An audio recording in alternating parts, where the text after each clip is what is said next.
Let's talk about the disappearance of 6-year-old Katie Jacobs and how this doll and a necklace helped solve her case. Katie had gone to the Potomac Mills Mall in Virginia with her family. At one point, she had gone off with her Aunt Susan and her cousin Jeremy to go play in the arcade. However, her Aunt Susan said that she needed to go and grave a lighter for her husband because his birthday was just around the corner, so she left Katie and Jeremy alone. Jeremy says that he was playing a video game while Katie was standing next to him and that she actually wanted to leave to go get some ice cream. So he finished up his game, and when he looked back to where Katie was standing, she was gone. He went to go tell his parents, and his mom called the police and reported her niece as missing. The police and the FBI arrived at the scene and immediately put the mall on lockdown. They began handing out flyers with Katie's face on them and were asking the crowd if anyone had seen her. However, no one in the mall had seen Katie. Now, a week earlier, a young girl named Jessica Davis had been abducted from a mall and found dead 3 days later. The FBI was worried that this might be the same offender. So they began to look through the surveillance footage at the mall to see if they could retrace Katie's last steps.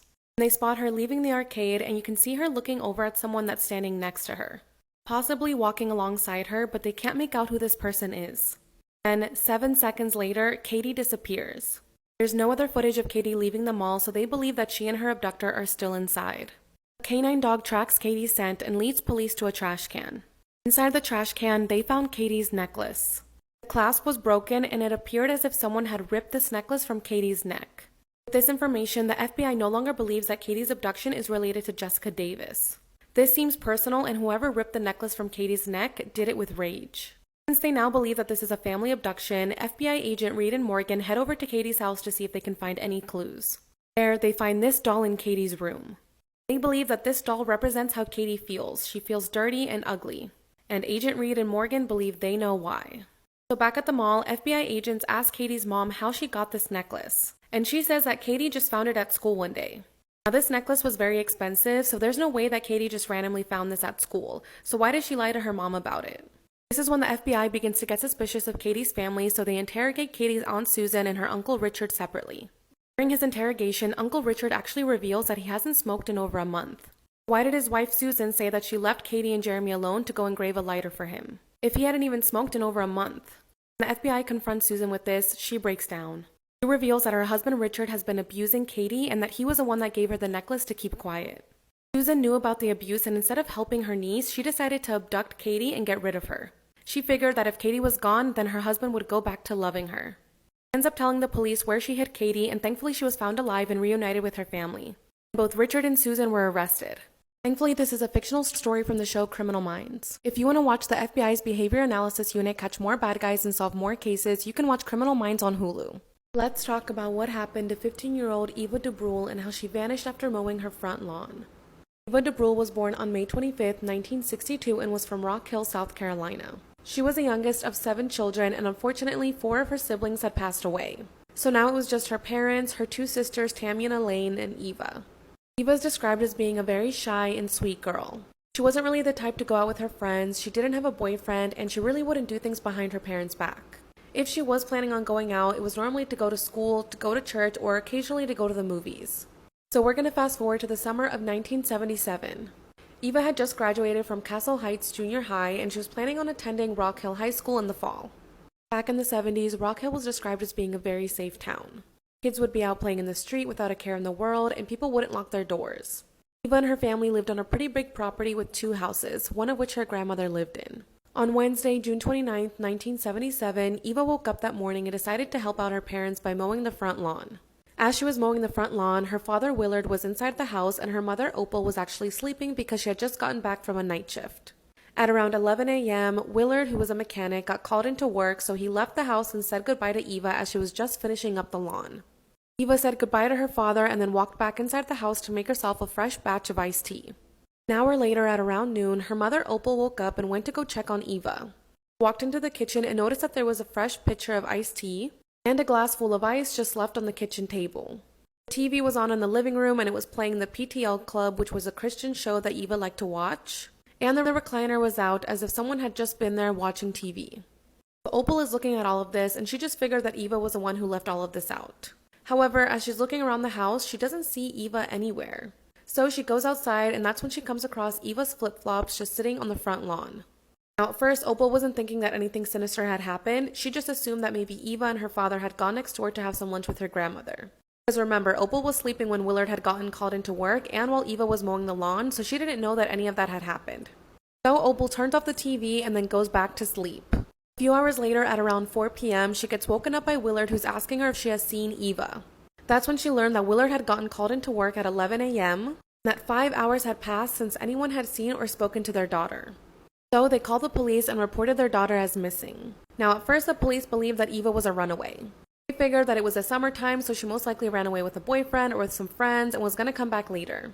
However, after speaking with her friends, her neighbors, her family, they all came to the conclusion that Eva would never run away and that she must have been taken. They go around asking the neighbors and the family if they had seen anyone suspicious, and they did. Neighbors reported seeing a blue, green, and white vehicle near the area. Eva's grandmother says that she saw a man standing on their front porch twice, and that this man was speaking to someone through the screen door. Okay, part 2 is up now. This is part 2 on what happened to 15-year-old Eva DeBrule and how she vanished after mowing her front lawn. So this is what the grandmother saw. The grandmother saw a Jeep-type vehicle pull into the family's driveway, and a male got outside and went to the front porch. He was standing on the front porch speaking to someone through the screen door, but the grandmother wasn't able to get a good look at who he was speaking to. She wasn't too worried about this because Willard was a mechanic, so it was very common for people to come by and ask him to fix their car. So she just assumed that this is what was happening now. However, as we know, Willard had gotten called into work, so this man was definitely not there speaking with Willard. So was he maybe speaking to Eva? So eventually the man drives away, but 10 to 15 minutes later he comes back. Now again, the grandmother wasn't paying too much attention because, like I said, she wasn't really too worried about this. So she didn't see if this man got out of the car, if he went back to the front porch, if he was speaking to Eva, if Eva was inside the car. Like, she didn't see anything. All she remembers is that he was a Caucasian male with medium height and build. He was wearing a light green shirt and dark green pants. His back was facing her, so she wasn't able to get a good look at his face, but a couple of the neighbors did, and they said that he had a long beard. Now, since this was such a small town, police figured that eventually someone would come forward and say that they were the driver or that they would recognize who this person was. However, no one ever came forward. So as police and the family were searching the front yard, Willard came across this Coca-Cola bottle. He found this bottle in the same spot that the grandmother said the man parked his car. So could this bottle belong to the man? Now, I'm not sure why, but unfortunately, police did not dust this bottle for fingerprints. However, they believe that whoever dropped this bottle was from out of state because it said that this was made in Georgia. So since police never identified this man and they never dusted this Coke bottle for fingerprints, they don't know if either of these items are related to Eva's disappearance. However, a lot of people truly believe that this man is Eva's abductor. Let's just say this man did come looking for Willard to fix his car. Maybe it was Eva that he was speaking to through the screen door, and she probably told him that her father wasn't home. So that's most likely why he left, but why did he have to come back a second time? It just seems suspicious, and a lot of people believe that he came back the second time because he knew that Eva was alone and that her father wasn't around. Some people also believe that maybe Eva knew who this man was, and that's why she was speaking to him through the front door. Maybe when she opened the front door, he forced her outside and inside his car, and that's how she lost her flip-flops in the front yard. Again, this hasn't been confirmed. This is just what a lot of people believe happened. Now, there really wasn't much movement in Eva's case until this man named Henry Lee Lucas came forward and confessed to killing Eva. He says that he picked her up on the side of the road, strangled her, and then buried her body. Now, this man has confessed to killing over 600 people, and most of his confessions have turned out to be false. The police did thoroughly look into his confession, but they ultimately concluded that it was false. Eva's father quit his job so that he could spend every single day searching for his daughter, and they also sold the family home so they could pay for a private investigator. Fortunately, Willard passed away in 1997 without ever finding his daughter. Eva's mother and her 2 sisters are still searching for Eva. If you know anything about Eva's case, please contact the numbers on the screen. This is the case of 19-year-old Ashley Marie Eifert and how she disappeared after meeting with a woman. Ashley was born on February 19, 1983, and she lived in Harahan, Louisiana. Her family says that Ashley was a very joyful and loving girl to be around, and she was really close to her family. However, her mother Yvonne says that when Ashley was 16 to 17 years old, things started to change. This is when Ashley began dating a man named Joseph Louis Hill, also known as Joe Hill. Now, Ashley's family was not a fan of Joe. From the start, they knew something was off about him. And as Yvonne was talking to other people in the community, she learned that Joe was involved with drugs. They tried to warn her and they tried to stop it, but Ashley didn't want to listen. Ashley and Joe dated for a little over a year when Ashley ended up getting pregnant. She was excited about this. She wanted to be a mother. She was looking forward to giving birth, and her family was very accepting of this. They were willing to give Joe a second chance since now he was going to be a father. However, Joe told the family and Ashley that he didn't want to be a part of this. He didn't want to be a father and he didn't want to have a baby. Despite this, Ashley decided to keep the baby. Fast forward to Thursday, January 9th, 2003. At this point, Ashley is 19 years old and she is 7 months pregnant. But unfortunately, on this day, Ashley disappeared. She never made it home that day and her family wasn't able to get in touch with her. They started to get concerned, so they called all of Ashley's friends to see if anybody knew where she was, but no one did. Then they decided to call Joe because if Ashley was going to be anywhere, it was going to be at Joe's house. However, Joe told the family that he hadn't seen Ashley that day and he also hadn't spoken to her. He told the family that he was going to pray for Ashley and that she had flipped the script on him, which we're not really sure what he meant by that. After speaking to Joe and to Ashley's friends, the family decided to call the police and report Ashley as missing. It wouldn't be until 9 days later that the family would finally find a clue. This is when Yvonne, Ashley's mother, started driving around the area looking for clues. As she was driving around, she ended up passing by a house in the 4500 block of DeMont Lucen Street near Franklin Avenue. And when she drove through the street, she found Ashley's car. It was parked in front of someone's house, and Yvonne says that she didn't recognize this neighborhood or this house. So she pulled over and immediately walked up to the house and knocked on the door. That was when a woman named Nicole Celeste Johnson opened the door. Yvonne started asking this lady why her daughter's car was parked in front of her house and if she had seen her daughter. That's when the lady said, "Yes, I have seen your daughter. In fact, she was inside my house." Nicole explains to Yvonne that she had met Ashley at a doctor's office. Ashley was there for a prenatal visit, and Nicole was there because she had actually lost her baby a few weeks earlier. So Nicole was there doing her own checkup, and that's when she and Ashley started talking. Ashley told Nicole that she was 7 months pregnant, and this is when Nicole told her that if she wanted to, she could take some of her unused baby furniture. Ashley agreed. They exchanged contact information and agreed to meet up on Thursday, January 9th. When the day came around, Ashley arrived to Nicole's house and began looking through the furniture. Okay, go to part 2.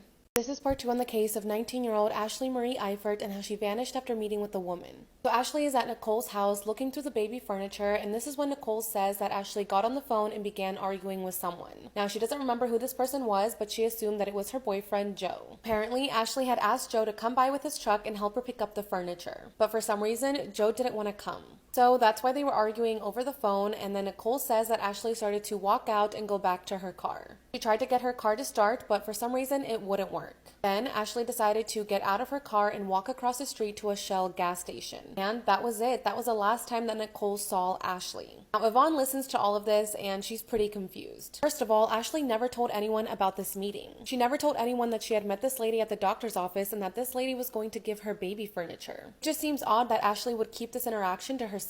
Second of all, Ashley's car had been parked in front of Nicole's house for 9 days. How did Nicole not think that this was odd? A pregnant 19-year-old girl came to your house to pick up some furniture, left walking on foot to a gas station, and then just never came back to pick up her car. You would think that she would call the police and be concerned about this, but Nicole told Yvonne that she didn't even know Ashley was missing. Yes, she thought it was weird that her car was still there, and apparently she had called a tow trucking company to come get the car, but they just never showed up. Now, during these 9 days that Ashley had been missing, Nicole never once called her to check in. It's strange that she didn't call Ashley to ask her about her car, when she was going to come pick it up or anything like that. Yvonne listens to all of this and she immediately reports this to the police. However, when police went to go find Nicole to speak to her, she was gone. I have no idea where she is, and to this day in 2022, Nicole has still not been found. Police are asking Nicole to come forward and speak to them, but it's crazy that after 19 years, they haven't been able to find her. Now, besides thinking that Nicole might be involved, Ashley's mom, Yvonne, and her family thinks that maybe Joe is also involved. Ashley and Joe's relationship was not good. He was very controlling of her, and again, he didn't want to have this baby. Joe never once called the family to ask how Ashley's case was doing. He never asked for updates, nothing.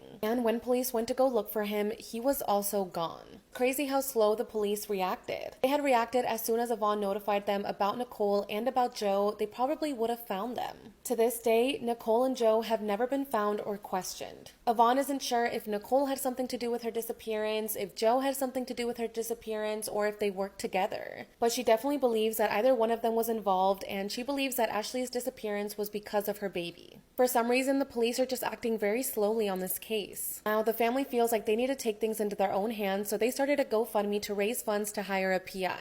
It has now been 19 years since Ashley was last seen. This is the case of 16-year-old Enrique Rios and how he was set up by his friend. Enrique was born on January 2nd, 2000 and lived in Esparto, California with his mother Lola, his stepfather, and his younger sister. His family says that Enrique loved his friends, he loved his family, and he just loved life. Now, of course, no one is perfect, and Enrique did run into some trouble in his teenage years. He ended up getting into a fight at school, and this led to him being on probation. However, as part of his probation, the family found a program that allowed him to go to school in the morning and then go to work in the afternoon. At this job, he would learn trade skills, and he was getting paid $800 every other week, and Enrique absolutely loved this job. His life was turning around, and he was so excited for what the future would hold. But unfortunately, that would all change on Sunday, October 16th, 2016. That Sunday, the Rios family was getting ready for bed. At around 9 p.m., Enrique walked into his mother's room and told her goodnight. Lola says that Enrique was wearing black shorts and a white t-shirt, which is what he would typically wear to bed. Everyone went to sleep, and the next morning on Monday, October 17th, she woke up and realized that her son was gone. Lola started calling her son, but all of the calls went straight to voicemail. However, after a few hours, she did receive a text message from her son. In this message, Enrique said that he was on his way to school and that he had accidentally fallen asleep at a friend's house. Lola asked him, okay, what about your uniform? Because he had left the uniform at her house. Enrique said that the friend he was staying with was also part of the program and that he had an extra uniform for him to borrow. Now, Lola says that when she saw that text message from Enrique, she immediately knew that something was wrong. So, a couple of hours later, she called the school and asked if Enrique had shown up, and they said that he had never shown up to class. She continued calling and texting her son and just wanted to speak to him on the phone and see if everything was okay. Eventually, in the afternoon, she received one final text message from her son. This message said that he needed to go away and that he was under too much pressure and just needed some space. Lola read that message and immediately knew that this wasn't her son. Someone else had sent her this message. So she immediately called police and reported her son as missing. However, the police didn't really take her seriously. They classified Enrique as a runaway and they didn't really do anything about it. It wasn't until 3 weeks later that police would finally take his case seriously. This was when Enrique's friend, 17-year-old Elijah Moore, also went missing. Elijah was last seen on Friday, November 4th, 2016, just 3 weeks after Enrique's disappearance and just a day after his 17th birthday. As soon as Lola found out about Elijah's disappearance, she immediately knew that this was connected to her son's case. And police agreed with her. They thought it was strange that these two students and co-workers disappeared within weeks of each other. Both families began asking the public to come forward with any information about the teens' whereabouts. And someone did. Someone submitted an anonymous tip letting the parents know that both teens had been kidnapped, and that they needed to look into Jesus Campos and Shondell Shannon. Right before his disappearance, Elijah was seen on camera cashing in a check on Main Street in Woodland. And with this, police started to put together a timeline for what happened. Okay, go to part 2.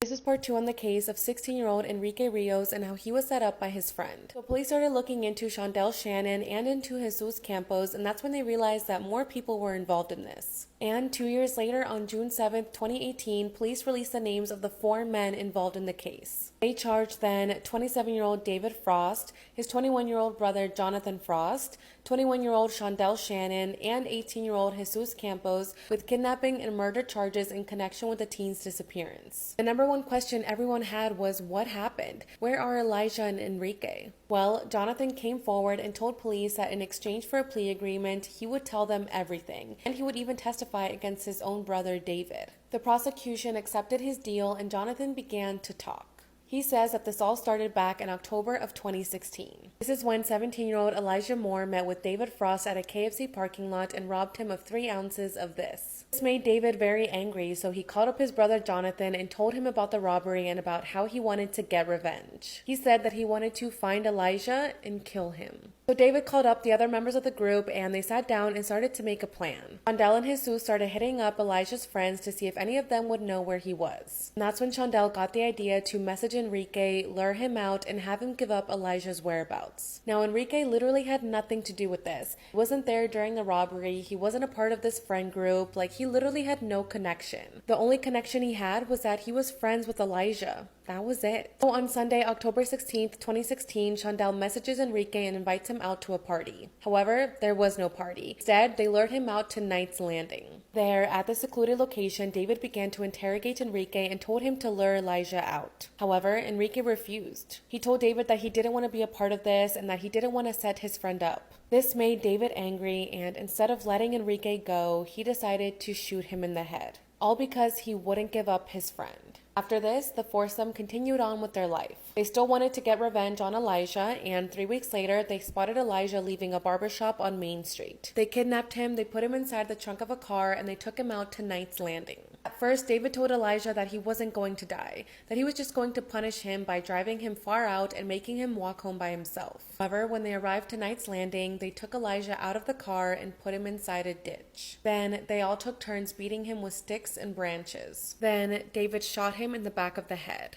After they buried his body, they went to Denny's and had some food. And they paid for their food at Denny's with Elijah's money. They literally did all of this over 3 ounces and $300. Jesus and Jonathan tried to help the police locate the teens' bodies, but unfortunately to this day, Enrique and Elijah's bodies have never been found. David, Jesus, and Shondell received life in prison without the possibility of parole. As for Jonathan, he will most likely be serving only 15 years to life. If you know where their bodies are buried, please contact the number on the screen. This is the case of 21-year-old Lucero Princess Arabia and how she vanished after a Thanksgiving party. Lucero was born on October 3rd, 1983 in El Paso, Texas, and to her friends and family, she was known as Princess. She had 2 beautiful boys, and after 5 years, she and her husband decided to separate. Lucero and her 2 boys moved in with her mother Juanita and with her sister Amanda, and she was just so excited about this new chapter of her life. And this new chapter of her life definitely came with a big surprise. She got pregnant with her 3rd child, and she wasn't sure if she was going to have a boy or a girl, but she was secretly hoping to finally have a daughter. Fast forward to Thursday, November 25th, 2004. Thanksgiving Day, and Lucero and her family just finished having a wonderful dinner. After dinner ended, Lucero's 16-year-old sister Amanda invited her out to a Thanksgiving party that one of her friends was hosting. At this point, Lucero was 8 months pregnant, so she was really looking forward to going out, having some fun, and spending time with her sister. So she goes to the party, and everyone says that she was having a great time. A few hours later, Amanda comes home from the party without her sister. Juanita asks Amanda, "Where is your sister?" And Amanda says that Lucero met a man at the party and had gone to the store with him to buy some cigarettes. She wasn't sure what time she was coming home. So Juanita calls her daughter just to make sure that she's okay, and Lucero picks up the phone and tells her mom that she's still at the party. Juanita tells her that she needs to come home soon, and Lucero says, "Okay, I'll ask him to take me home," referring to the man that she went to the store with.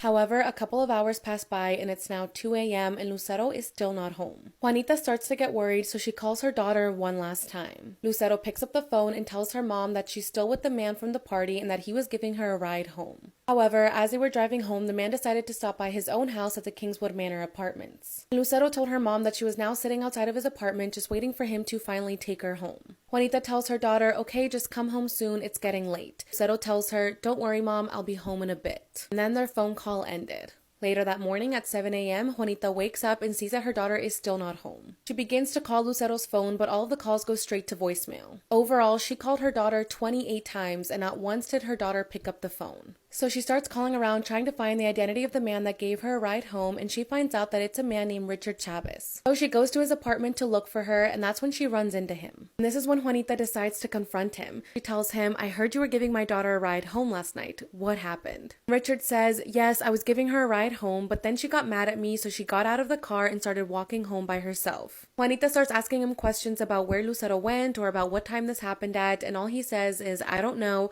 I'm too wasted." And that was it. That was all that Richard told Juanita about what happened to her daughter Lucero. After this, Juanita calls 911 and reports her daughter as missing and also lets them know about her suspicions of Richard. Police go speak to Richard and he tells them that at 6 a.m. Lucero got out of the car and started walking home alone. However, Juanita knew that he was lying and that he knew more than he was telling her. So she tells the police to go back to his house to question him more, and when they get there, he was gone. He had packed up his belongings and moved out. This is part 2 on the case of 21-year-old Lucero Princess Arabia and how she vanished after a Thanksgiving party. Police get to Richard's apartment. They see that he is gone. A few of the neighbors told police that they saw Richard rent a U-Haul, pack up his belongings, and abruptly leave. To police and the family, this was very suspicious. I mean, just a few days after Lucero disappears, you pack up your belongings and you leave? So police get a warrant and they go search Richard's apartment, and according to the Charlie Project, they did find traces of Lucero's blood. However, it wasn't enough blood to show that a fatal injury had occurred. Police released a statement letting people know that they're looking for Richard and that he isn't a suspect in the case, but that they do want to speak to him to see if he knows more. An entire year would go by before police finally located Richard. He was now living in Indianapolis, and he had actually been serving time for an unrelated charge. Police find him, they speak to him again, and to this day, they have never named him a suspect in Lucero's disappearance. Even though, according to some articles, blood was found at his apartment and he was the last person to see Lucero, he is still not a suspect in her case. However, Lucero's family feels like he's lying and that he knows more than he's telling them. They're frustrated with the police because they feel like they're not doing enough to solve Lucero's disappearance. Lucero was 8 months pregnant when she went missing, and her family says that she would never willingly leave. She would never pack up her things and go start a new life without her family or without her 2 other boys. They know that something happened to Lucero, and they will not stop fighting for justice and fighting for answers. Besides looking into Richard, police also looked into people that were at the party. And that's when they learned that at the party, there was an altercation between Lucero and another girl. This girl accused Lucero of walking out of the bathroom with her husband. Lucero denied this and told the girl that she was not with her husband and that nothing weird had happened,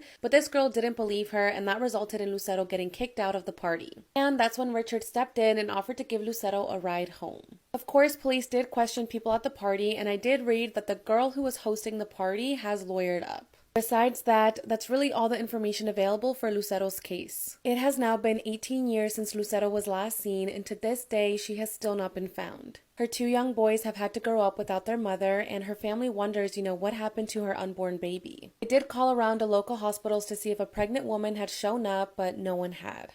Family feels like her case is going nowhere and they don't want her case to go cold. So they did create this Facebook page where they post updates about Lucero's case, and they also post about other missing people. I would definitely recommend you go check out the page, show the family some support, and stay up to date with her case. There's a description of what Lucero looks like, what she was last seen wearing, and where you can call if you have any information about Lucero's disappearance. My thoughts and prayers go out to the family, and I truly hope you all find answers soon. This is the case of 16-year-old Teresa Vanegas and how she was murdered on Halloween night. Teresa was born on August 9, 1990, and she lived in Dickinson, Texas with her family. She was very close to her 2 sisters. They would do each other's hair, they would give each other makeovers, they would paint each other's nails, and they would just do girly things. She was a freshman at Dickinson High School, and she wasn't involved in any extracurricular activities, but she was a social butterfly. Everything in her life seemed to be going well until Halloween night in 2006. That year, Halloween night was on a Tuesday, so it was a school night, but as most students can relate, that didn't stop them from going to Halloween parties and hanging out with their friends after school, Teresa included. That Tuesday was just like any other day. Teresa woke up, went to school, she pushed through her classes, and once the final school bell rang, Teresa's Halloween night began. She planned on meeting up with her friends and bouncing between a handful of Halloween parties at night. However, when morning came around on Wednesday, November 1st, Teresa had still not come home.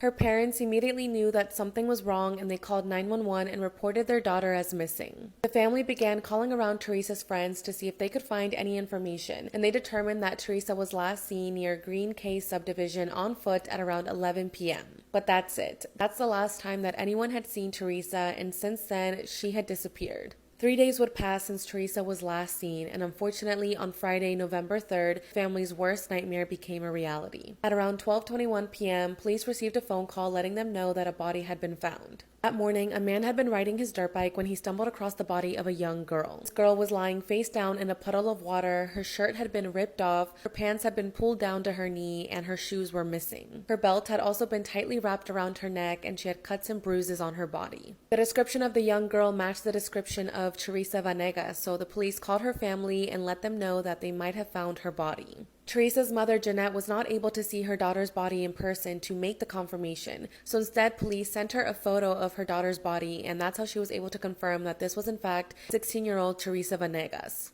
The autopsy concluded that her cause of death was a homicide and that she had been strangled, R-worded, and part of her hair had been cut off. Teresa's body had been found in an unused soccer field that was about 200 yards away from Dickinson High School, the same high school that Teresa attended. Friends and family members went back to the field to investigate and see if they could find any other clues. That's when they found 2 items belonging to Teresa, her eyeglasses and a hair clip. To some, this indicated that maybe a struggle had ensued and that's how she lost some of her belongings. Now, the fact that some of her hair had been cut off made it seem personal. To some, it doesn't seem like this attack was random. It seems like this person knew Teresa and was angry with her. As if it wasn't bad enough to murder her and leave her body in the field all alone, this person also had to cut her hair off to humiliate her even more. But who would do this? Who would murder a 16-year-old girl? This is part 2 on the case of 16-year-old Teresa Vanegas and how she was murdered on Halloween night. A lot of people wondered how Teresa's body had been in this field for 3 days without anyone noticing. Police say that this area is a very low traffic area and that not a lot of people go by there. It's 200 yards away from Dickinson High School, it's an unused soccer field, and there's a lot of high grass. So yes, it's entirely possible that 3 days would go by without anyone finding Teresa's body. And maybe that's why the killer or the killers decided to leave her body there, because they knew that it would take a couple of days before anyone would find her. Based on some of the evidence police found, they're not sure if Teresa was actually killed there or if her body was moved there post-mortem. Now the police had found Teresa and they knew what her cause of death was, all that was left to do was find her killer. But first, they needed to figure out what happened on Halloween night. The timeline for what happened that night is a little bit blurry. First, she was going to go to a friend's house and hang out there for a couple of hours. Afterwards, she headed over to the Fiesta trailer park to meet up with some more friends.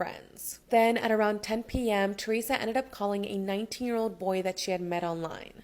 This boy lived in Abilene, Texas, which was about 6 hours away from Dickinson. Apparently, the two had been talking online for a couple of months now, and she had planned to go meet him that Halloween night. However, she told him that she was struggling to find a ride. I mean, he was 6 hours away, so I'm not really sure how Teresa was planning on getting there. So she told him that she was trying to figure out how to get there and that she planned on going to a convenience store to buy a map and figure out a route. She headed over to the convenience store, and her movements after this are somewhat questionable. There have been a couple of statements from her friends that place her in different areas throughout the night. One of her friends reported seeing her walking down California Avenue at about 11:30 p.m. Then another eyewitness places Teresa at a house party on Bramble Lane between 11:30 p.m. and 12:30 a.m. And this house is not far from where her body was found. Another friend at this party says that they saw Teresa standing outside talking to an older man. However, this man has never been found. Lastly, another witness places Teresa at a nearby Tejaco station. However, when police went to the station to look at the security footage, it was gone. The owner had written over the security tape, so to this day, police are not able to confirm this sighting. And that's pretty much it. That's all we know about where Teresa was on Halloween night. How she got to that field, who took her to this field, who killed her, why someone killed her. All of these questions remain unknown. It has been 16 years since Teresa was murdered and her case remains unsolved. To this day, police are waiting for some DNA evidence they found on Teresa to come back as a match to anybody. The case is still open and they're asking for the public's help in solving her murder. If you remember seeing Teresa on Halloween night in 2006 near the Green K subdivision, please contact the police. All her family wants is closure and justice for their daughter. Teresa's mother says, "I'll keep working on this case until the day I die. If I have to solve it myself, I will." Again, if you know anything, please contact the numbers on the screen. This is what happened to 11-month-old Maria Jose Enciso and how this man kidnapped her and is believed to have sold her for an illegal adoption. Maria Jose was born on October 14, 2009 to her mother Maribel Enciso and her father Ivan Monroy. Maribel says that she loved being a mother and she was so happy to have Maria Jose as her daughter. Even though she only had her for a short period of time, she said that they had an amazing and beautiful relationship. The family lived together in Tecamac, Mexico, and Maribel and her husband Ivan had saved up enough money for them to open their own optometry. So Maribel would work at the office and she would bring Maria to work with her every single day. While she was busy attending patients and running the business, Maria would just be sitting on the ground playing with her toys, or she would be sitting on a high chair. And this is just what worked best for the family. On September 21st, 2010, Maribel was working at the optometry with her 11th-month-old daughter Maria Jose by her side. It was about 5 o'clock, so Maribel was getting ready to shut down the store, so as she was grabbing all of her belongings, a man riding a bike pulled up to the door. The man asked Maribel if he could come inside, and at first Maribel was a little bit hesitant, but then she realized that she recognized the man. This man had actually come to the store a week earlier, and Maribel had actually done an eye exam on him. So she recognized him and she asked him what he needed, and he said that he was here to order some glasses. Even though it was 5 p.m. and Maribel was ready to close the store, she decided to let the man inside. This man walked inside the store and immediately closed the door behind him. And Maribel says that in that moment, she knew something was about to happen. And then this man pulled out a knife and threatened Maribel. He told her that if she didn't put her daughter on a chair next to him, he would kill the both of them.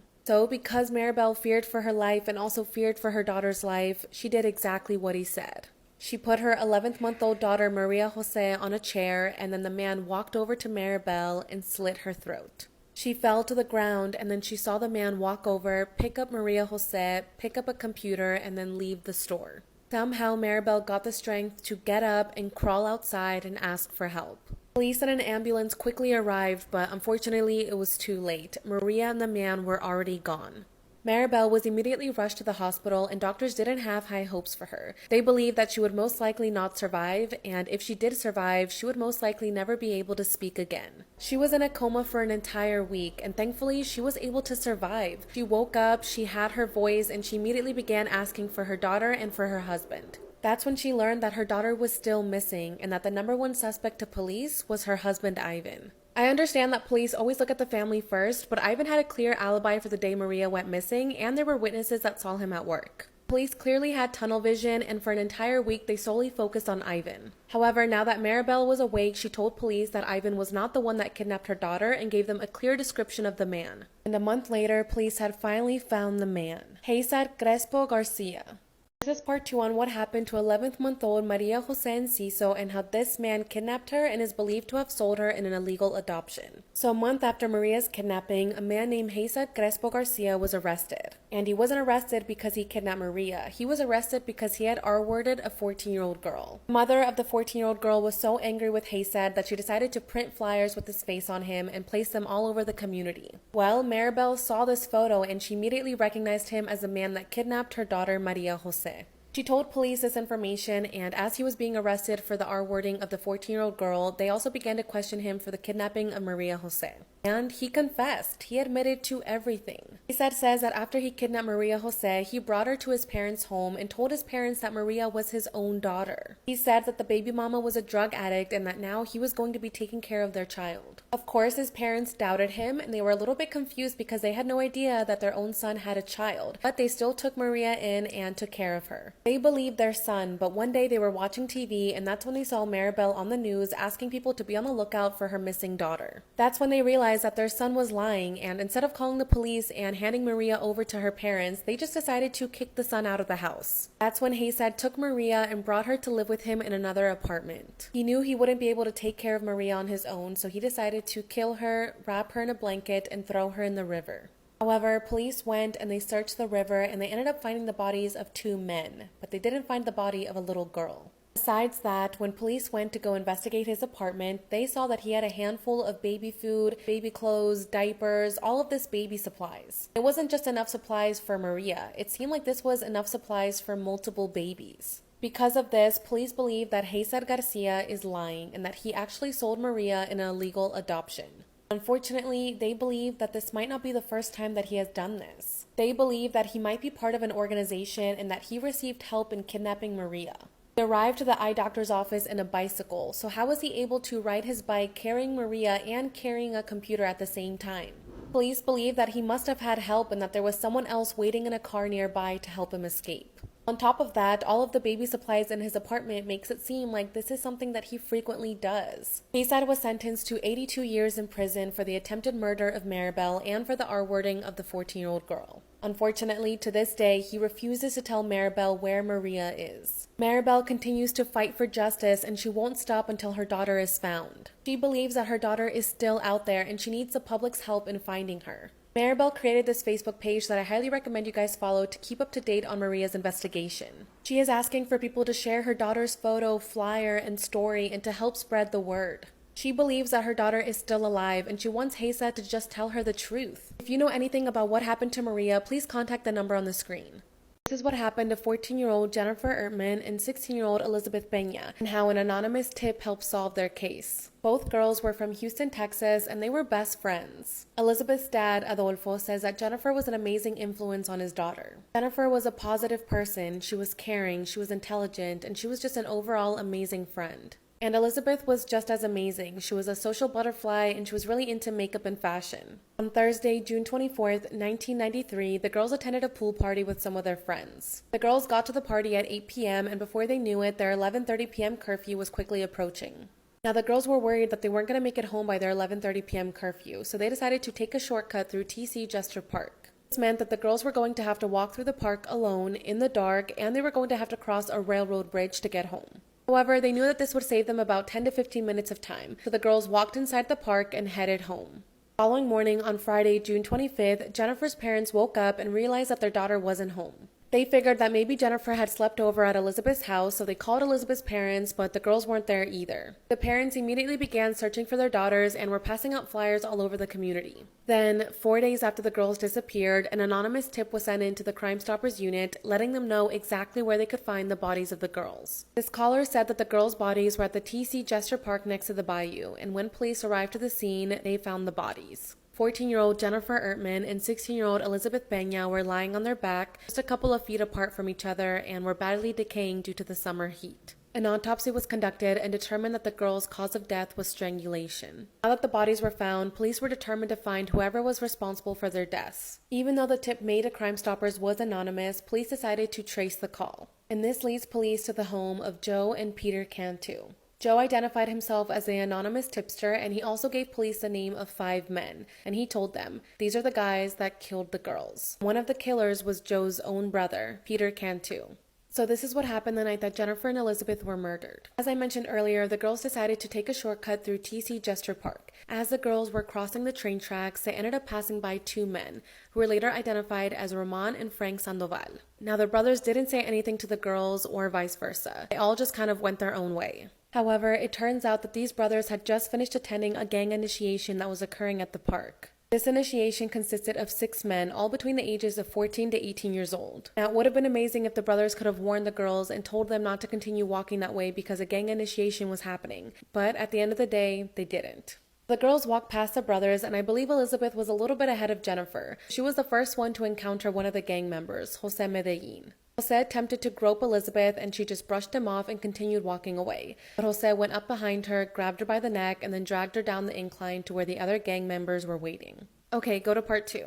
This is what happened to 14-year-old Jennifer Ertman and 16-year-old Elizabeth Peña and how an anonymous tip helped solve their case. At this point, Elizabeth is screaming for help, and Jennifer was far away from the group, so she had plenty of time to run away and escape. However, Jennifer was such an amazing friend that instead of running away, she went down to help her friend. As Jennifer runs down to help her friend, she's grabbed by the other gang members and then thrown to the ground. Then, for the next hour, Jennifer and Elizabeth were R-worded by the gang and brutally assaulted. About this hour, the girls fought back. Jennifer was biting several of the gang members, and Elizabeth was screaming and kicking her legs in the air. But they were overpowered by these 6 men, and they did whatever they could to fight for their lives. It's said that throughout this attack, the girls would often glance at each other, which would make them cry and want to fight even more. After the attack, the leader of the group, 18-year-old Peter Cantu, said that he didn't want to risk the girls identifying them, so he ordered the other members to kill the girls. The new member of the group, Raul, and another member named O'Brien strangled Jennifer with a red nylon belt, which ended up breaking, so they had to use a shoelace. And because they're evil, they made Elizabeth watch the entire thing. Elizabeth began to plead for her life, and she told the members that if they let her go, she would give them her phone number so that they could meet up later. But that didn't work, and unfortunately, Elizabeth was also strangled.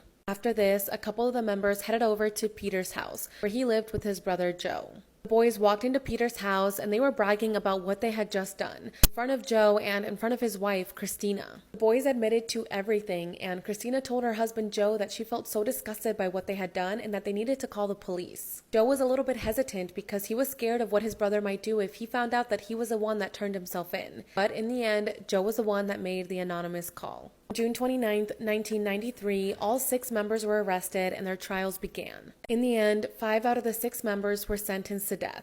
The only one not sentenced to death was 14-year-old Venancio Medellin. He was only given 40 years, which means he will be released when he's 54 years old. Jose Medellin, Peter Cantu, and Derek O'Brien have all been executed. I believe Jennifer and Elizabeth's family attended each of their viewing. As for Efrain and Raul, their sentences were actually overturned, and instead of getting the death sentence, they were sentenced to life in prison. What happened to Elizabeth and Jennifer greatly affected the community, and there were 2 memorial benches installed at the park. Jennifer and Elizabeth's parents became huge victim advocates. Because of them, victims can now make an impact statement during the trial after sentencing has been decided. But before this, victims and their families couldn't speak out in court, but now they have a voice. Another law changed because of them is that now families can attend executions. What happened to Jennifer and Elizabeth is truly heartbreaking, and my thoughts and prayers go out to the families. This is the case of 26-year-old Adrian Insogna and 26-year-old Leslie Mazzara and how these cigarettes helped solve their case. Adrian, Leslie, and another roommate named Lauren lived together in a house in Napa Valley, California. Adrian worked as an engineer, Leslie worked as a host at the Francis Ford Coppola Winery, and Lauren worked in political science. The 3 roommates lived on this house on Dorset Street, and they felt very comfortable living here. It was a very safe neighborhood, there really was no crime in Napa Valley, there actually hadn't been a murder in over 2 years. Fast forward to Halloween night in 2004, the 3 roommates spent the evening handing out candy to trick-or-treaters. After handing out some candy, Adrian decided to leave the house and go hang out with her boyfriend who lived just a couple of blocks away, and by 10 p.m. she was back home. The 3 girls were just hanging out for a bit, and by 11 p.m. all the doors in the house were locked and all 3 girls were sound asleep. Lauren was sleeping in the downstairs bedroom and Adrian and Leslie were sleeping in their own bedrooms upstairs. Sometime between 1:30 and 2 a.m., Lauren woke up because her dog was growling and also the security light in the garage had gone off. However, Lauren just figured that it was maybe one of Adrian's cats that had turned on the security light, so she quieted her dog down and then tried to go back to sleep.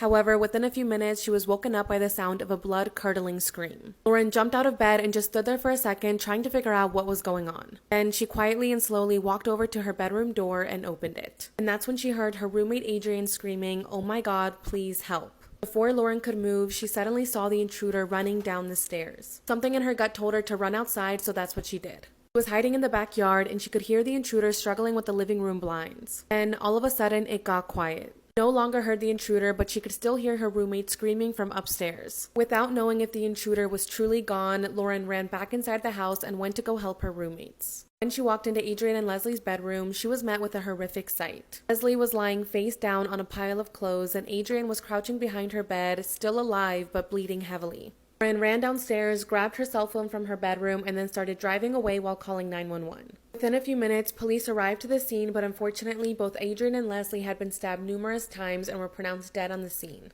Investigators started looking around the house and they realized that the intruder had cut themselves on the living room blinds. Then, by the front of the house, they also found a couple of cigarettes. Now, since none of the girls smoked cigarettes, police believed that these were from the intruder. So they had been there waiting outside and had smoked a couple of cigarettes all the way down to the filter. So police took the cigarettes and took the blood found on the blinds and sent them to a lab to see if the DNA would match. Police started asking Lauren if she could think of anybody who could have done this because they don't believe that this was a random attack. They believe that they were targeted. Police ask her if she knows of anybody that smokes this specific brand of cigarettes, and she does. Lauren tells police that she does know of someone that smokes cigarettes and that this person has been in their house before. Okay, go to part 2.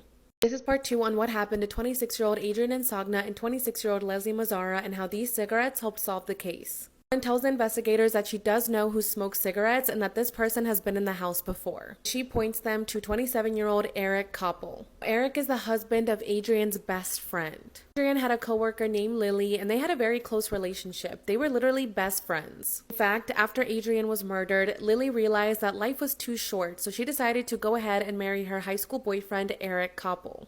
Lily and Eric even invited Adrian's own mother to their wedding. Arlene, Adrian's mother, went to the wedding and she was so happy to be there in memory of her daughter, and she was just so happy to see her daughter's best friend finally get married.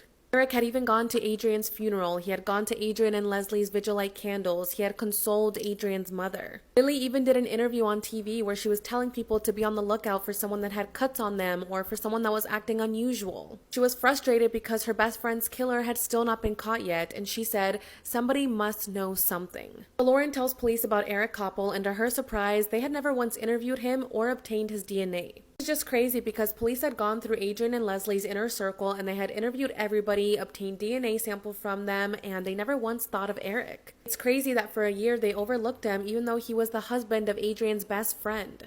Lauren says that the day the girls moved into the house, Eric and Lily had actually come over to help them move in and to celebrate. She remembered that the entire day Eric had been smoking cigarettes, specifically the brand Camel Turkish Gold. Police try to get in contact with Eric, but he isn't returning any of their phone calls, he's not answering the phone, and he's pretty much MIA. So to put some pressure on Eric, police decide to release a statement saying that they found those cigarettes at the crime scene, and they also ask people to be on the lookout for someone that smokes those specific cigarettes. And then 5 days after that press conference, Eric Koppel, his wife Lily, and a couple of his family members walk into the police station. Eric confesses to killing both Adrian and Leslie. Eric says that the only reason he turned himself in is because of that press conference. He was worried that someone would realize that he smoked that specific brand and that it was just a matter of days before he was caught. Adrian's mother heard the news. She was completely heartbroken. I mean, she had gone to this guy's wedding. She had asked him for comfort, and this guy was the killer all along. As for Leslie's family, they were so confused because Eric didn't even know Leslie, so why did he kill her? Well, police believe that Eric was jealous of Lily and Adrian's friendship. A couple of days before the murders, Lily had actually called off the wedding. The police believe that maybe Eric blamed Adrian for this. Maybe he thought that Adrian was telling Lily that he was not a good boyfriend and that she should call off the wedding. He knew he couldn't kill Lily, so instead he wanted to kill her best friend out of revenge. As for Leslie, Eric has really offered no motive as to why he killed her. Eric took a plea deal and will spend the rest of his life in prison without the possibility of parole. As for Lily, she says that she had no idea her husband was the one that had killed her best friend. According to some statements I've read, she has now divorced him. However, a lot of people aren't sure if she's actually telling the truth because, again, she did that interview a couple of years ago where she said somebody must know something, yet it was her husband all along. Just a very unfortunate case, and it's so sad that these two beautiful young girls had to lose their life in such a brutal way, all because a guy was scared of losing his girlfriend. Just terrible, and my thoughts and prayers go out to Leslie and Adrian. This is a case of Yoshihiro Hattori and how he was looking for a Halloween party when he knocked on the wrong door. Yoshi was born on November 22nd, 1975 in Nagoya, Japan. His family describes him as a gregarious teen who was friendly, loving, and full of life. Yoshi had always been fascinated with America, and he had always wanted to come to the United States to meet new people and learn the language. So he decided to apply for a foreign exchange program, and to his surprise, he was accepted. He was finally going to be able to accomplish his dream and move to the United States. In the summer of 1992, 16-year-old Yoshi packed his bags and headed to his new home in Baton Rouge, Louisiana.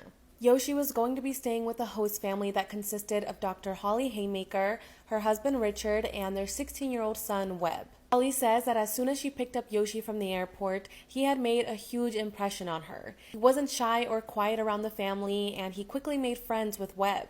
Like I said, Yoshi was a very friendly person, so as soon as he entered high school, he was making friends left and right. In September of 1992, Yoshi and Webb attended a blues festival with Holly, and of course, at the blues festival, Yoshi was being very social, and he ended up meeting another student that was also from Japan and was also a foreign exchange student. This girl ended up inviting Yoshi and Webb to a Halloween party that her host family was going to be having for other foreign exchange students. Yoshi was so excited about this. This was his first ever American Halloween party, and he couldn't wait to just dress up and experience this. Yoshi had recently been watching a lot of John Travolta movies, so he decided to dress up as Tony from the movie Saturday Night Fever. As for Webb, he had actually been injured in an accident a few months ago, so he was currently wearing a neck brace. He decided to use that as part of his costume. So he was going to dress up as an accident victim, so he was wearing the neck brace and put a couple of bandages on, and that was it.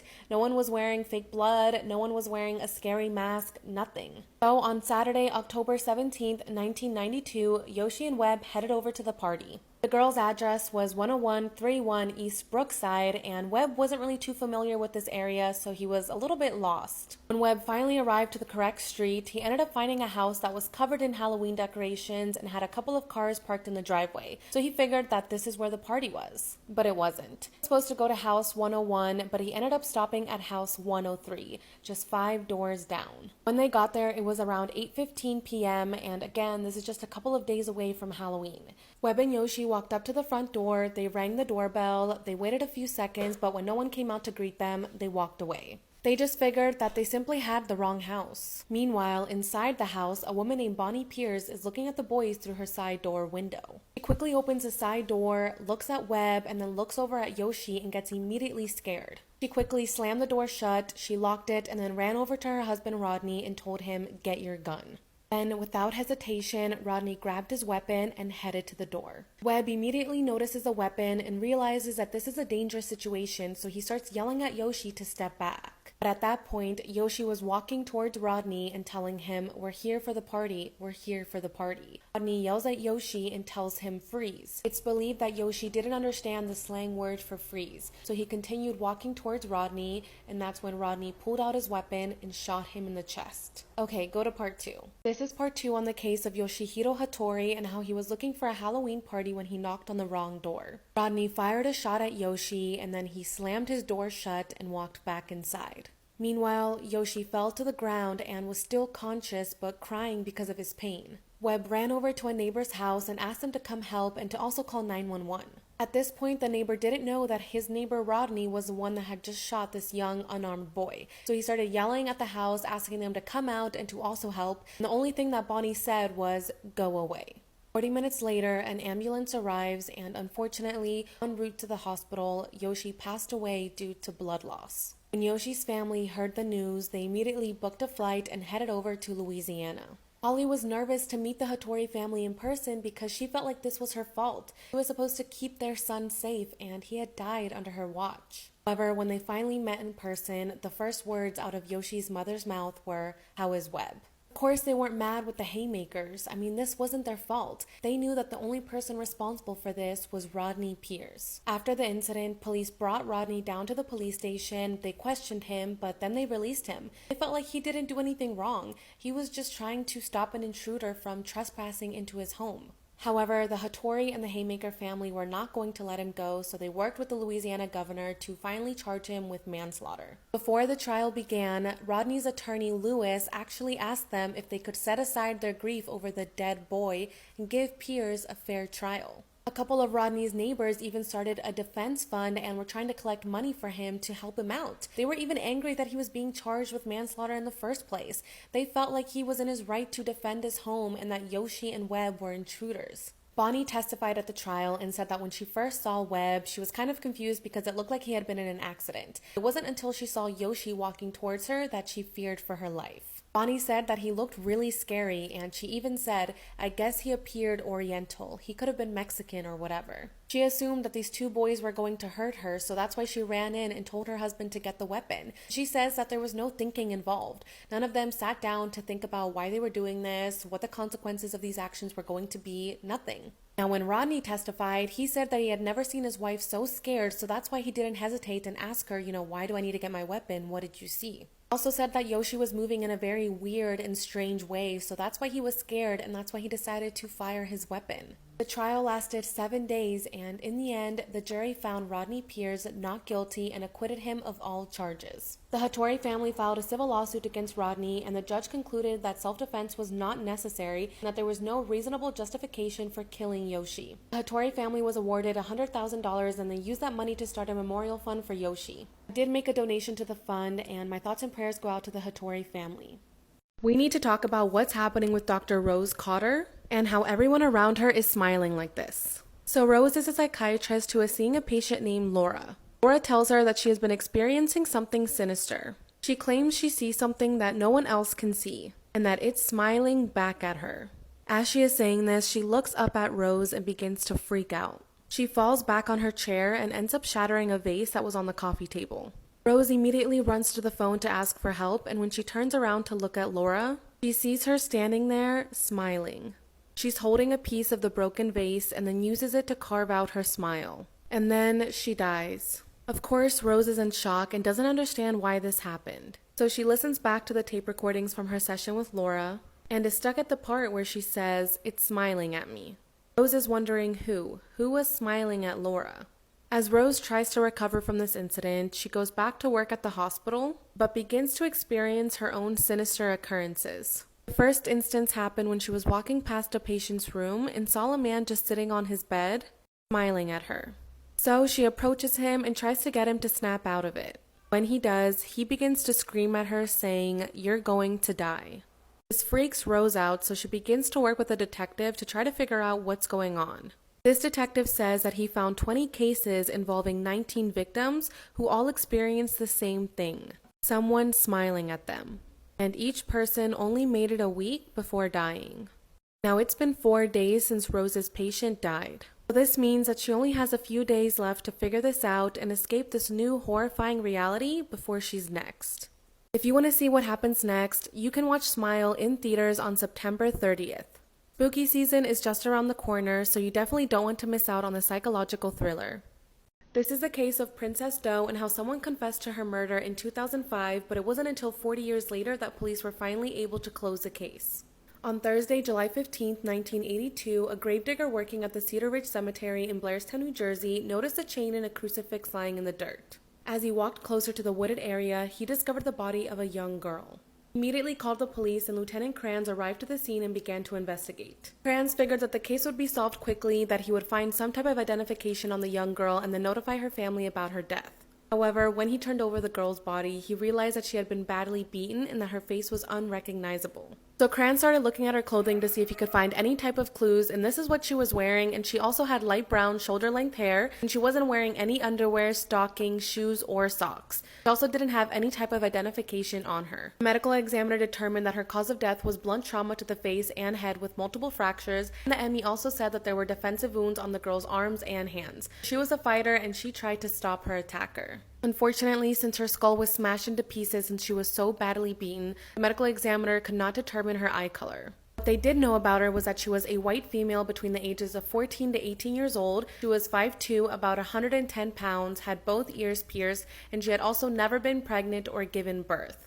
Lieutenant Kranz said she was erased. Her assailant erased her. There was nothing left for her. Whoever did this did it with vengeance. Lieutenant Kranz was really moved by this young girl's death, and he said that at one point she was somebody's princess. Somebody once cared for her. So instead of calling her just another Jane Doe, he decided to call her Princess Doe.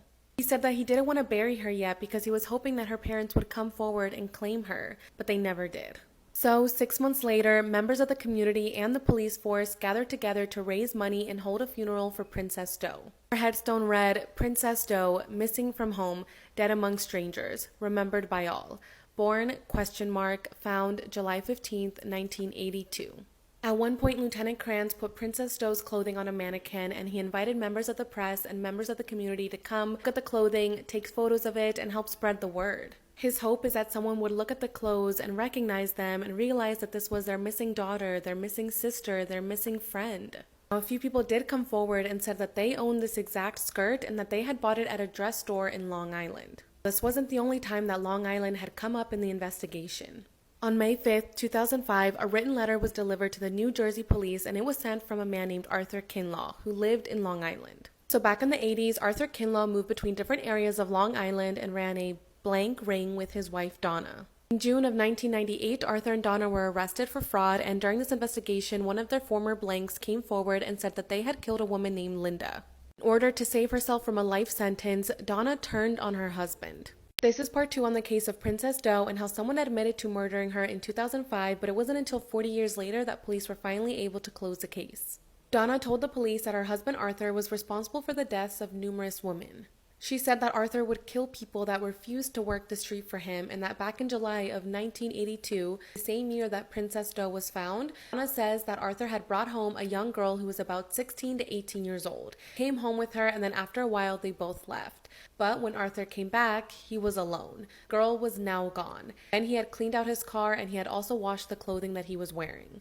A few weeks after this incident, Arthur and Donna were having a fight when all of a sudden Arthur admitted to her that he was the one who killed Princess Doe. Police hear this confession and they want to make sure that this is actually accurate, so they interrogate both Arthur and Donna. Neither one of them can remember this young girl's name, they can't remember where they picked her up, they can't remember where she's from, nothing. Detectives said that they had no physical evidence to confirm this confession, and they also had no idea who Princess Doe truly was, so there really was no way to confirm that what Arthur and Donna said was true. After this, Arthur was sent to prison to serve a 20 years to life sentence for the murder of Linda, and that was it. There was nothing else that police could do about his confession to murdering Princess Doe. And like I mentioned in the previous video, in 2005, he wrote a letter to the New Jersey State Police asking if he could confess again to the murder of Princess Doe. But again, there really was no evidence to prove that what Arthur was saying was true, so police didn't do anything about it. And for years, there really was no movement in the case of Princess Doe until this year in July of 2022. This is when the New Jersey State Police and the prosecutor's office held a press conference announcing that 40 years later, finally knew the identity of Princess Doe, and they also knew who killed her. Back in 2007, the Warren County Prosecutor's Office submitted one of Princess Doe's femur bone and one of her humerus bones. With the use of DNA technology and genetic genealogy, they were able to get a DNA profile. And this profile led them to 17-year-old Dawn Alonic. Police met with her family, and her brother confirmed that back in 1982, Dawn had been asked to leave the home by their mother and was never seen again. So Dawn Alonic was born on August 5, 1964, and was from the West Babylon and Bohemia areas of Long Island. Dawn had lived there her entire life with her parents and her two siblings, a brother and a sister. However, at one point her parents had divorced, and in 1982 her mother asked Dawn to leave the house. Police believe that after Dawn was kicked out of her house, she was trying to figure out where to go next. Police believe that Arthur tried to lure Dawn into working for him in the street, but when she refused, he decided to kill her and leave her body at the Cedar Ridge Cemetery. It really breaks my heart that this young girl was all on her own, just trying to figure out what to do next, where to go. Unfortunately, she ran into this evil person that took her life, all because she said no. Lieutenant Kranz says that he is so happy that after 40 years, Dawn Alonic finally has her identity back. Police are still trying to put the pieces together, so if you know anything about what happened to Dawn Alonic, please call the numbers on the screen. Okay, this is part 2 on the true story behind the movie Stalking Laura and how she was stalked by a coworker for 4 years. Now Richard is fired from ESL and he's angry. He ends up getting a new job, he ends up getting a girlfriend, and yet he continues to stalk Laura. He continued to show up to her apartment, he would show up to her workout classes, and he began parking his car in the ESL parking lot, just waiting for Laura to come out. He began leaving her notes and packages on her car, and inside the package he would leave her a copy of her current house key, basically letting her know that he could get to her at any time. Laura finally had enough, and in February of 1988 she filed for a temporary restraining order against Richard. Laura says that she was afraid of what Richard might do if she filed this TRO, but she also knew that it needed to happen. And in order to make the TRO permanent, a court date was set for February 17th. Within these 2 weeks, Richard purchased a handful of weapons and ammunition. And the day before the court date, on Tuesday, February 16th, 1988, Richard walked into the ESL building loaded with weapons and ammunition. He began making his way to Laura's office, which was located on the 2nd floor, and was shooting at anybody in his way. After a few minutes, he finally reached Laura's office and she slammed the door in his face, trying to hide. So Richard shot through the door and the bullet barely missed Laura. Then he shot at her again and hit her in her shoulder. He actually knocked her unconscious on the floor. After this, he left Laura's office and continued on with his rampage. The reason he left her there is because he says he didn't intend to kill her. He wanted her to live so that she could know that he wasn't joking around and that she should have taken him seriously. After a few hours, Laura woke up and was trying to stop her wound from bleeding. She found a couple of other employees who were also hiding, and they managed to make their way to the parking lot, which by this point was already filled with ambulances and police. And this is an actual photo of Laura and one of her coworkers running outside and trying to hide. It took 5 hours for Richard to finally surrender, and his one condition was that he receive a number 26 sandwich from the restaurant Togo's and a Diet Pepsi. Overall, Richard killed 7 people and injured 4. The victims were 43-year-old Joe Silva, 23-year-old Wayne Williams, 27-year-old Glenda Moritz, 26-year-old Ron Reed, 49-year-old Helen Lamparter, 46-year-old Lawrence Kane, and 36-year-old Ron Downey. Now, I don't know if they said this because in the moment they were upset because they had just lost their loved ones, but a lot of the victims' families blame Laura.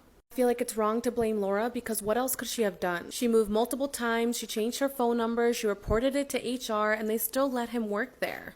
She also called the police and she filed for a temporary restraining order, and he still did this. One of the judges on the case actually said, "Pieces of paper do not stop bullets." I mean, Richard didn't even care that he got fired. He didn't care that he had a temporary restraining order against him. Like, he was unhinged. Because of what happened to Laura Black, California passed the first ever anti-stalking law in America. Richard was sentenced to death and still remains on death row today.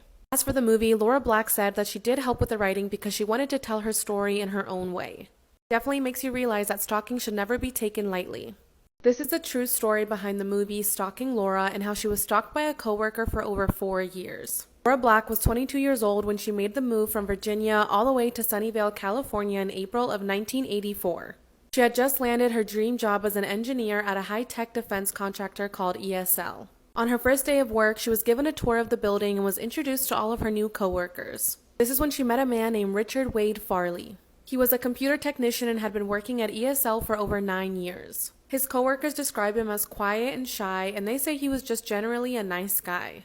So Laura introduces herself to Richard and then just goes about her day, not really thinking anything else about him. But for Richard, it was a complete opposite. He He says that the moment he met Laura, he immediately fell in love with her. A few days after settling into her new job, Laura went out to eat with a coworker and with Richard. This was a friendly lunch, everyone paid for their own meal, and that was it. That was the only time that Laura Black had ever hung out with Richard Farley. Laura ends up joining a health club, and one time when she was at her aerobics class, Richard randomly showed up. And Laura never told Richard what health club she joined, so this means that after she got off work, Richard literally followed her and learned her routine. After this, Richard asked Laura out on a date, and of course she said no to him because Richard just couldn't take no for an answer.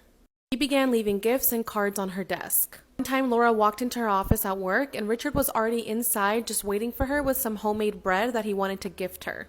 He also stopped by her desk numerous times a day, and he would call her work phone just to ask her what she was doing. Now somehow through the HR department at ESL, Richard managed to gain access to Laura's personal information, which helped him obtain her home address and her home phone number. So now, instead of just harassing her at work, he also began to harass her at her own home.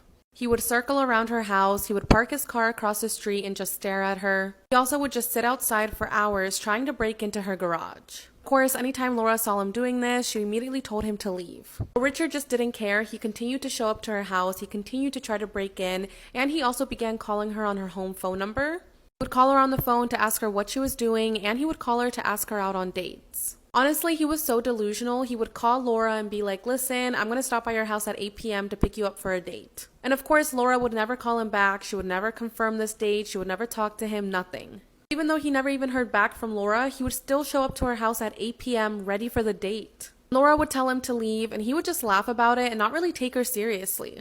This stalking went on for 4 years. Laura moved numerous times. She changed her phone number, and every single time she did this, Richard found out her new address. Now, Laura did report him to the HR department numerous times. They issued him warning letters, they sent him to psychological counseling, they told him to stop doing this, and he just didn't care. They also told them that if he was fired, he would have nothing to live for and he would kill himself and others. Even after making these threats, they still let him work there. It wasn't until May of 1986 that Richard was fired from ESL. Okay, go to part. This is what happened to 29-year-old Gabriela de Aro Perez and how she was killed after leaving a taco truck. Gabriela was born on August 30th, 1991 and is described as being beautiful on the inside and on the outside. Everyone says that she was super caring, friendly, and just an overall nice person. She was also very passionate, so whatever goal she had in mind, she accomplished it.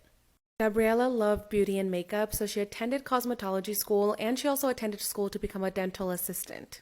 However, at the time in 2021, she was currently working towards becoming a registered nurse and she just really wanted to help people.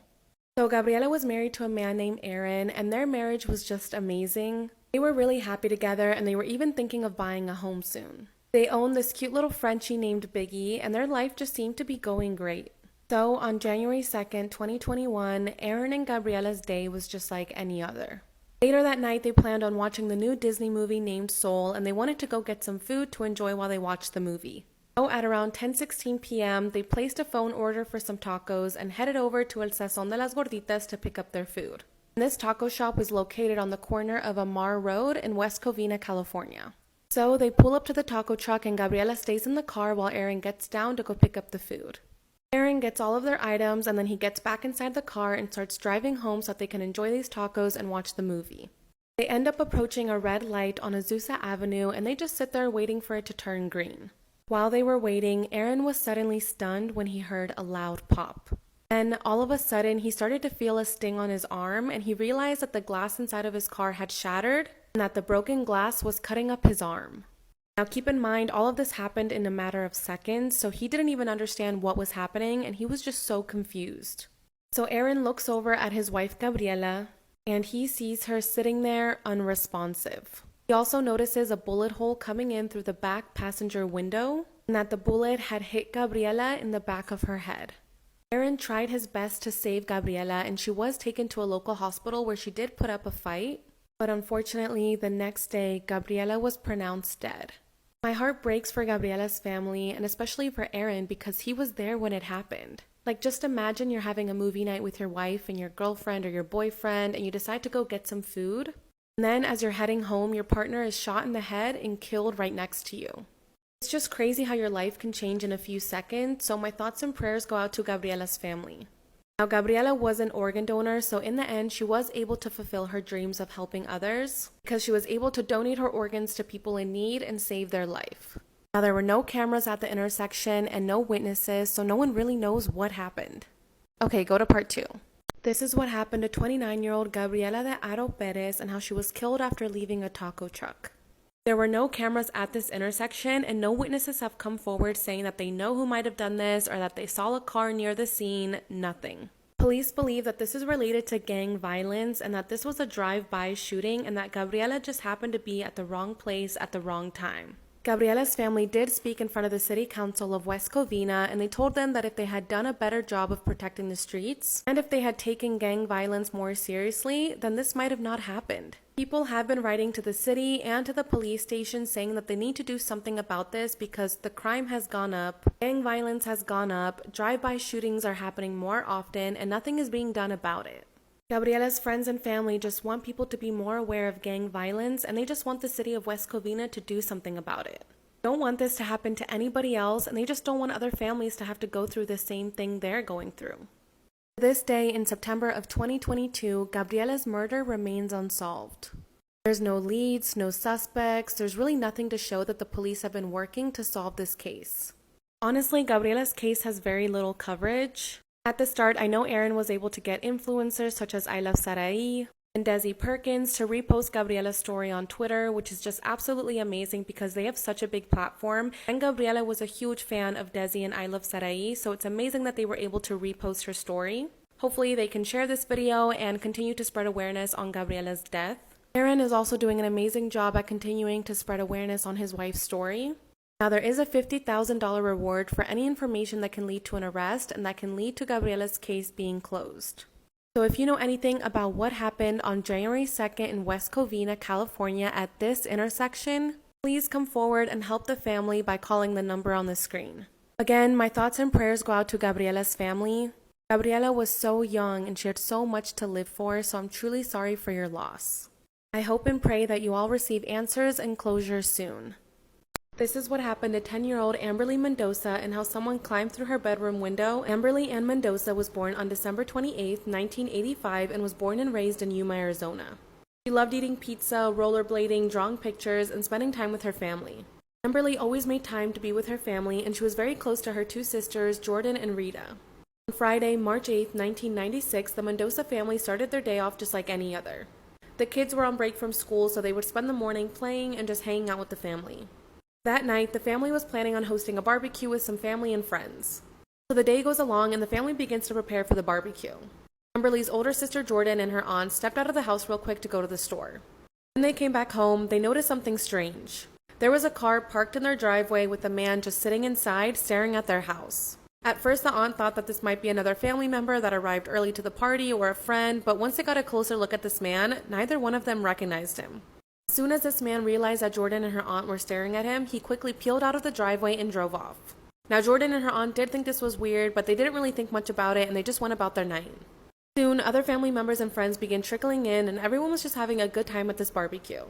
They were hosting this barbecue in their yard, but people were still going inside the house to go use the bathroom. Amberly was having a great night. She was playing with her sisters, she watched the movie Pocahontas, and she just loved socializing with her family. At around 11:30, Amberly starts to get tired, so she tells her family that she's going to bed.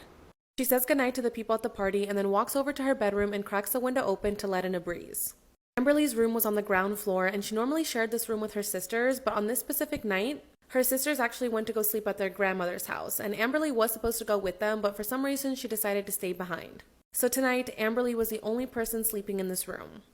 Following morning on Saturday, March 9th, Veronica wakes up that morning and begins to make breakfast for Amberly and for the other family members that spent the night after the party. She calls out Amberly's name but doesn't get a response back. Veronica assumed that Amberly had woken up earlier and had gone outside to play. So she goes outside, she calls out her daughter's name but again receives no response. So she goes over to Amberly's bedroom and when she walks inside, she finds Amberly's lifeless body. Police arrived to the scene and immediately began their investigation. Police determined that sometime between 11:30 p.m. on Friday, March 8th and 10:45 a.m. on Saturday, March 9th, someone went into the Mendoza home and killed Amberly. She had been essayed and her cause of death was asphyxiation. She was strangled with her own pillow. Whoever did this to Amberly did leave their DNA behind.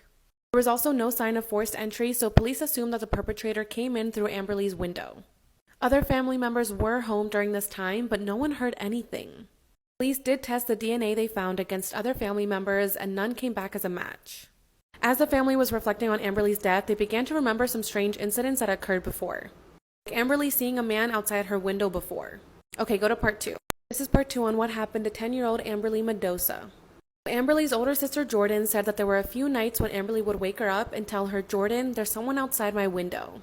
And Jordan would just tell her, "No, you probably just heard something," but Amberly was adamant and would tell her, "No, I saw someone." In another instance, Jordan says that there was one night when she heard a horrific scream coming from outside. This scream was so haunting that it scared Jordan and her sister, so they ran over to the window to see what was going on. That's when they heard 2 men talking outside the window. One man was saying, "Come on, dude, we gotta hurry up and get out of here." And the other man was telling him, "Calm down, dude, you just need to relax." Now, of course, this did scare Jordan and her sisters, but again, they were just little kids. So they didn't know what to do with this information, and they didn't think to tell anybody. Apparently, Jordan and her sisters would leave this window unlocked so that they could climb out. And they say that neighbors saw them do this. Really, anyone that was watching the house could have seen that the girls were climbing out of this window, that they left the window unlocked, and that little girls slept in that room. Jordan and her sisters weren't the only ones that experienced something strange. Monica, their mother, also shared a similar story. Monica says this incident occurred when she was separating from her husband and that everyone was having a difficult time being alone. So they decided to borrow a guard dog from another family member to help keep them safe. Monica says that one day she was outside the yard hanging some laundry when she felt like someone was there watching her. She also heard a little bit of movement, and then the guard dog started to bark. So Veronica started looking around the yard, but she didn't see anyone, so she didn't understand why the guard dog was barking. So she finished up her laundry and then headed back inside. As she was walking back to her house, she heard someone say, "Shh, shut up, dog." At this point, it was really dark outside, so she looked over to see if someone was standing there, and she says that she saw a man standing behind their tree. Now, she doesn't know if this was just her imagination because it was really dark outside, but it was still weird. A week before Amberly's death, the family member had actually gone back to the house to pick up their guard dog, so unfortunately, the dog wasn't there when Amberly was killed. All of these incidents are very strange, and I wonder if they have any connection to Amberly's death. Fortunately, that's pretty much all the information on the case. It's been over 25 years since Amberly was murdered, and her killer is still out there free. The Yuma Police Department says that they submitted the DNA to a national database, so they're just waiting to get a match back. Any person of interest in the case has already had their DNA tested against the DNA found on Amberly, and everyone has been cleared. Monica hopes that other parents can learn from Amberly's death. She says, "Always pay attention to your children. Everyone really needs to be careful with their children and always love them as much as possible." My heart truly goes out to Amberly's family, and I hope they all find closure and answers soon. Amberly was only 10 years old, and this horrific thing happened to her in the comfort of her own home with her family there. It's truly frightening, and I hope whoever did this is found and held responsible. Amberly's older sister Jordan feels that this was planned. She feels like someone was there watching the house and following the family's routine. If you know anything, please contact the numbers on the screen.